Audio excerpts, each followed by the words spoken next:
சென்னை தாம்பரம் அருகே முடிச்சூரில் ஆம்னி பேருந்து நிலையம் ஏப்ரல் மாதத்திற்குள் பயன்பாட்டுக்கு வரும் என்று அமைச்சர் சிவசங்கர் தெரிவித்துள்ளார். செங்கல்பட்டு மாவட்டம் கிளாம்பாக்கம் பேருந்து நிலையத்தை அமைச்சர்கள் சேகர் பாபு, சிவசங்கர் ஆகியோர் ஆய்வு செய்தனர். தொடர்ந்து செய்தியாளர்களை சந்தித்த அமைச்சர்கள் முடிச்சூரில் ஆம்னி பேருந்து நிலைய கட்டுமான பணிகள் குறித்து பேசினர்.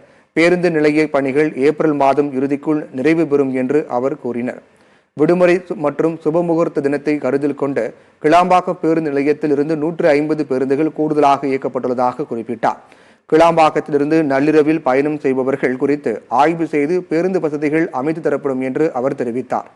ஆம்னி பேருந்து நிலையத்திற்கென்று நம்முடைய முடிச்சூரில் ஐடியல் பார்க்கிங் ஆம்னி பேருந்து நிறுத்தத்திற்காக 27 கோடி ரூபாய் செலவில் கட்டுமான பணி நடைபெற்று வருகின்றது.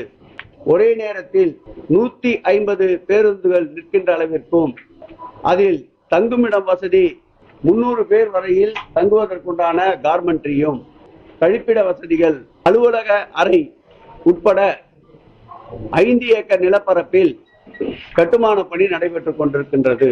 ஏப்ரல் மாதம் இறுதிக்குள் ஆம்னி பேருந்து நிலையத்தை நிச்சயமாக பயன்பாட்டிற்கு கொண்டு வருகின்ற நல்ல சூழலை நிலவுகின்றது.